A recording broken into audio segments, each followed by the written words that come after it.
Today we are going to talk about rule number 46। Rule number 46 में हम बात करेंगे future continuous tense, future perfect tense and future perfect continuous tense. इन तीनों tense की बात करेंगे और आज फ्यूचर टेंस को हम फिनिश कर देंगे। तो बात करते हैं फ्यूचर कंटिन्यूअस टेंस की। इसकी पहचान होती है कि जिन वाक्यों के अंत में रहा होगा, रहे होंगे, ये आते हैं।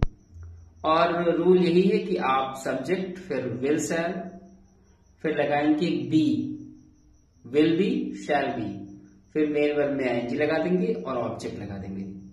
और मोस्टली जो नेटिव स्पीकर्स हैं, फ्यूचर इंडेफिनिट में जो सेंटेंस होता है उसको फ्यूचर कंटिन्यूअस में बोलते हैं। For example, I will attend the party tomorrow, I will attend the party tomorrow, ये फ्यूचर इंडेफिनिट टेंस है। लेकिन मोस्टली स्पीकर्स बोलते हैं, native speakers, I will be attending the party tomorrow, I will be attending the party tomorrow. तो mostly आजकल जो है native speakers future continuous tense में बोलते हैं फ्यूचर इंडेफिनिट की बजाय। रूल सिंपल है, आप सब्जेक्ट, विल शैल, फिर बी लगा देंगे, मेन वर्ब में आएंगे और ऑब्जेक्ट। नॉट आएगा तो नॉट बीच में आएगा, will not be, I will not be going, मैं नहीं जा रहा हूँ।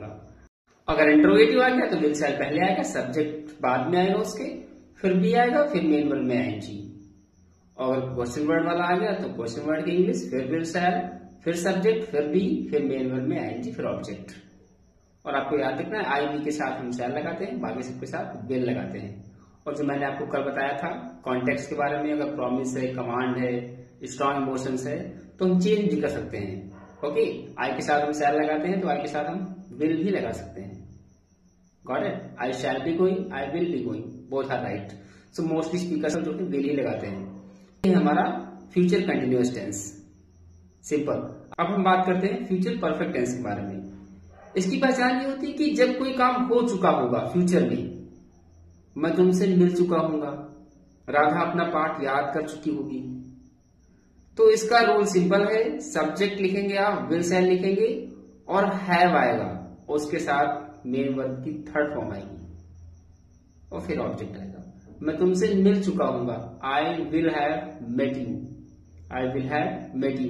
राधा एक पाठ याद कर चुकी होगी, Radha will have learned this lesson. Try to understand this. और मैं आपको फ्रैंकली स्पीकिंग बताऊं तो ये जो फ्यूचर परफेक्ट टेंस है वो बोलचाल में इतना रेलेवेंट है नहीं, लोग इतना इसका इस्तेमाल करते नहीं है। बट हाँ, ग्रामर में है तो आपको सीखने की जरूरत है। तो ये हमारा फ्यूचर परफेक्ट टेंस है। और बाकी जो रूल्स आपकी स्क्रीन पे लिखे हुए हैं, पॉजिटिव, नेगेटिव, इंटरोगेटिव और इंटरोगेटिव नेगेटिव सब आपके स्क्रीन पे लिखे हुए हैं, आप नोट कर लीजिए किसी कॉपी पे, कभी आप फंसे तो आप दोबारा देख सकें। That's why theory is important. अब बात करते हैं फ्यूचर परफेक्ट कंटिन्यूअस टेंस की। इसका ये होता है कि इसमें भी रहा होगा, रही होगी, बट टाइम आ जाता है। जैसे फ्यूचर कंटिन्यूअस में क्या होता है, मैं कल लखनऊ जा रहा हूँ, I will be going to Lucknow tomorrow. लेकिन फ्यूचर परफेक्ट कंटिन्यूअस में क्या होता है कि परफेक्ट भी आ गया, कंटिन्यूअस भी आ गया, यानी कि फ्यूचर में कोई काम है जो एक समय के पीरियड में चल रहा होगा। फॉर एग्जाम्पल, रमेश 2 घंटे से पढ़ाई कर रहा होगा, रमेश 2 घंटे से पढ़ाई कर रहा होगा, फ्यूचर की बात हो रही है। तो mother will have been cooking food for 2 hours, मम्मी 2 घंटे से खाना बना रही होंगी, हम फ्यूचर की बात कर रहे हैं। Mother will have been cooking food for 2 hours। Rule बहुत सिंपल है, आप सब्जेक्ट लगाएंगे, फिर विल हैव बीन या शैल हैव बीन और मेन वर्ब में आईएनजी, फिर ऑब्जेक्ट और सिंस और फॉर।